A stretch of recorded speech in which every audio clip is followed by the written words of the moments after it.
Hey guys, this is my mixed Neocaridina shrimp tank. In this video I'm just going to take a quick look back to an earlier stage when I first started adding the shrimp into it. So this is one of my planted tanks. This one's actually in my kitchen.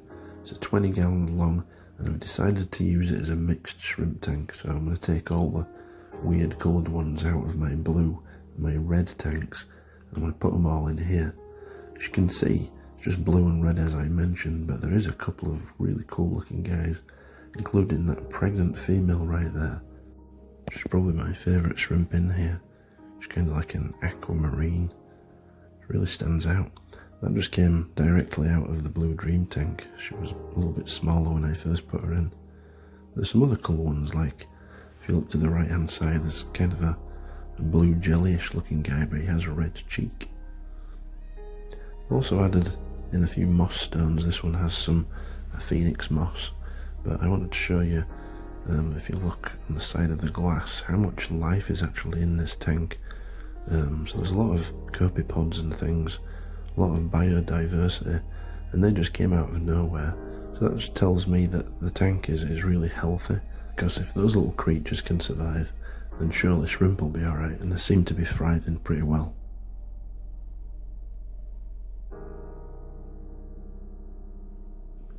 So all my Neocaridina tanks have the same water parameters. I use RO water or distilled, and I remineralise it with salty shrimp, GHKH+, shrimp salts to around 200-250 TDS. So when I do find a shrimp that I think I can put in this tank that has a cool pattern, isn't straight blue or red, I can just pop them straight in here, no problem, and seem to really enjoy it so far. Hey guys, this is a few months later and I've decided to take out the rocks from the front part, just put in some sand, make it a little easier to see the shrimp, because when they're feeding I noticed the pea gravel kind of camouflages their multicolours. So as you can see with the sand, the shrimp look much more vibrant, they're easier to see when they're feeding, just eating some snowflake food right there. And there's many more a few months later, so I'm really happy. There's a lot of wilds, but there's some really cool ones popping out. They're just a lot of fun to watch. If you look at the front there in the middle, there's a patchy grey guy, but he's really cool. So I'm not sure how this happened, but somehow this ram's horn has found its way onto this buried female's head.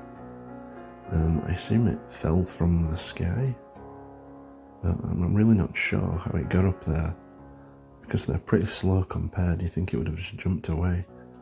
Maybe they're just best friends. It does look pretty cool, to be honest. It looks a little bit heavy though. I also recently added a couple of Amano Shrimps to each of my tanks. You can see one of them right there. Seem to get along pretty well.